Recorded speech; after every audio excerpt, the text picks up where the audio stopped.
Hello, my name is Scott Putnam from OGL 540, and this is my research presentation on my final project.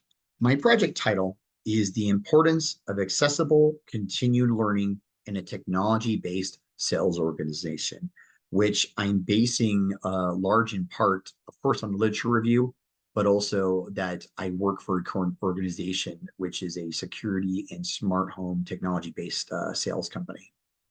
And so hopefully I can apply principles and aspects of this to present to the executive team to see if we can get some additional training added. My introduction. My introduction is based on a study conducted of 106 surveys within Turkey's top 500 companies. Researchers found that management within the organizations had a general doubtful attitude about the advantages of e-learnings. I will explore the potential needs for a continuous, accessible, and well-developed sales and product training program and technology-based sales organization for sales agents within the smart home and security sales industry. I will be assessing if the lack of such a training has negative effects on the organization, and I will be assessing if the inclusion of such a training has positive effects on the organization. By determining the needs of such a training program, we can determine if it is beneficial for an organization to adopt such a training program. And I'm interested in examining the needs for such a training program because my current organization does not have a continuous, accessible, and well-developed sales and product training program. I want to examine how this is affecting my current organization so that I can present the findings to an executive team to determine if such a training program is beneficial with a healthy return on investment. This project will contribute to sales and technology-based organizations' assessments of the needs and effects of training. It will also contribute to research done on the needs and effects of continuous learning and training accessibility. The research will conclude if the findings have any practical applications, and the findings will also determine what limitations there are to research and what future research may be needed. So I tried in the beginning here to take a quote from that reference you see in the bottom from Kimaloglu and have something be sort of catchy where you can see that companies, even now, don't have a lot of confidence in the e-learning programs. And that's what made me think about doing this even from the beginning is, like I said earlier, my current company doesn't have a good onboarding or a good sales training that's continuous. We train you for 3 days and we send you out into the wild, into production.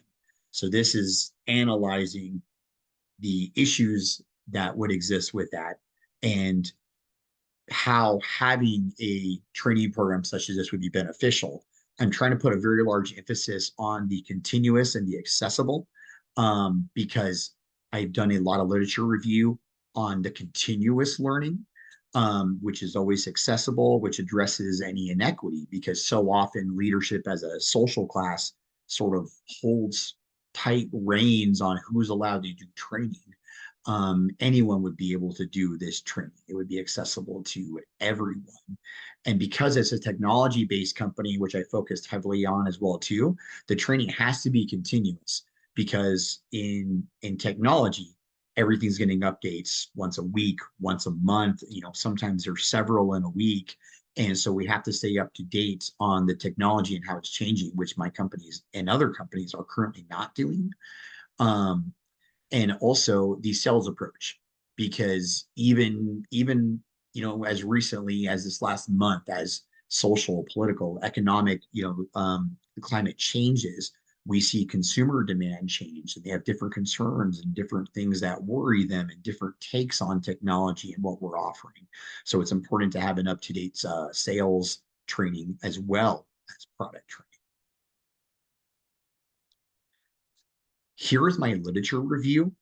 A large majority of this is found in my bibliography or my annotated bibliography, but I didn't have enough room to put all the additional ones, but I did already add the other 4 or 5 here on the bottom, and I can add those as well too. I am curious what a good amount would be. I know that in some of my other research projects, I've seen anywhere from 25 to 50 different references. So just trying to get a ballpark of where that should be. But I feel like I'm tracking well as an average in there. The bullet points that I added towards the bottom was extra research I did outside of the annotated bibliography of the surveys and the interview questions that are asked of of employees within different organizations and different countries, and how that can help determine if the sales, if continuous, well developed, accessible training is what they're looking for. Just going through the bullet points, when select determinants are missing in the workplace, they can negatively affect the organization and employees. So there's obviously determinants are variables that will obviously negatively affect how they're feeling about the training and the organization itself. Employees and organizations are affected by changes that occur within the organization and the environment. Kind of going back to talking about the social, political, and economic climate, there are environmental issues and that cause changes to the consumers, the employees, and the organization. And how do companies react to that? And that affects the training as well too, and their perception. E-learning, which would be what this training program would be, hence why it would always be accessible as an e-learning, is very relevant and beneficial to everyday work. Employees have perceptions of internet-based training that tie directly to their values and identities. There definitely is a perception out there of how some people feel about these internet-based trainings that even now in 2024 can be surprising, but have to be taken into consideration. Inequity exists within organizations which affect training access. There are ways to address this inequity, which I touched on a little bit earlier, and that's having the accessibility to this learning. Employees express satisfaction with e-learning programs only when certain variables or factors exist. That's sort of a build on of some of the other literature review bullet points already, that while some factors make them perceive it negatively, there are some factors that make them perceive it favorably. Age, gender, work experience, education, and job level affect a training perception. And this is going to be great examples of how these demographics perceive a training such as this and what they need to determine if this is something that would meet all their needs. While older and more traditional sales training methods have been widely used, a lack of organizations' commitments to evolving into more high-tech training due to the cost of effective training advancements.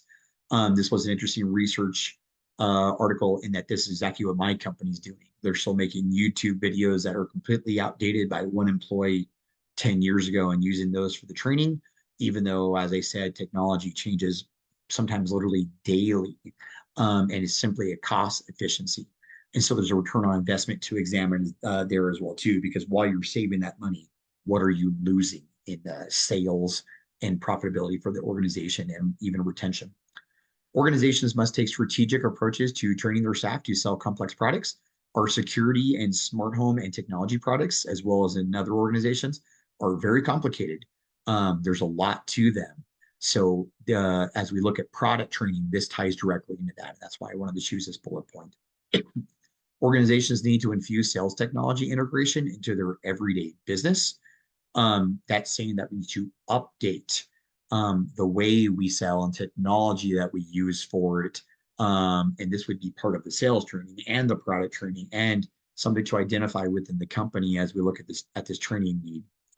There are variables that need to be considered when improving training. Same thing, tying a great research article that ties back into the other two favorable and disfavorable things. The employee satisfaction is affected by insufficient onboarding and communication, lack of support, and divergent perspectives.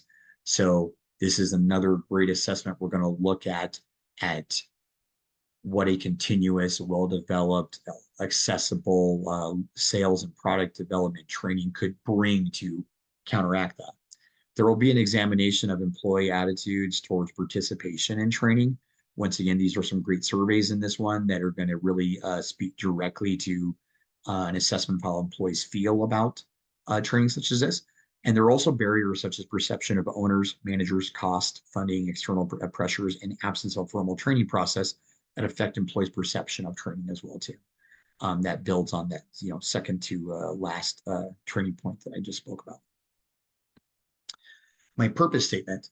The purpose of this qualitative study is to explore the potential needs for a continuous, accessible, and well-developed sales and product training program and a technology-based sales organization for sales agents within the smart home and security sales industry. This will be examined through a literature review and by data collected from distributed employee surveys within a smart home and security sales organization called A3 Smart Home.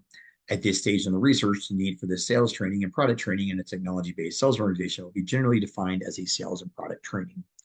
So I was able to utilize the peer feedback to be more specific, saying that this research project would be a combination of the sales training and the product training, not two completely separate entities.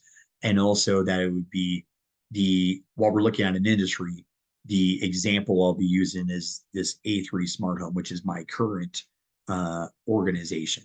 And going forward, I will define it as sales and product training in general.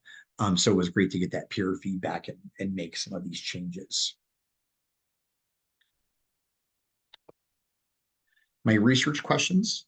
My qualitative central question is, what is the importance of a continuous, accessible, and well-developed sales training and product training program in a technology-based sales organization for sales agents at smart home and security organization? I was debating whether or not I need to change that central question to the A3 smart home and be more specific. Because it's my central question, I wanted it to be a little more vague, but I can make that change to be more specific. This led me to my qualitative sub questions.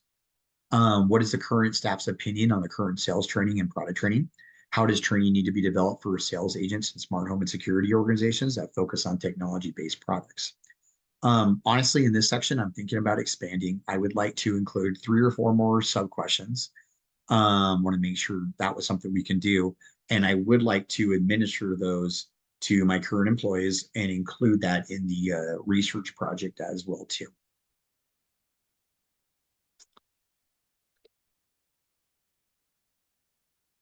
And that was the entire project. I appreciate you very much taking the time to review that today. I welcome any and all feedback. So thank you very much for all your time and consideration and all your support. I hope you have a wonderful week and look forward to continuing the fun project. Thank you so much.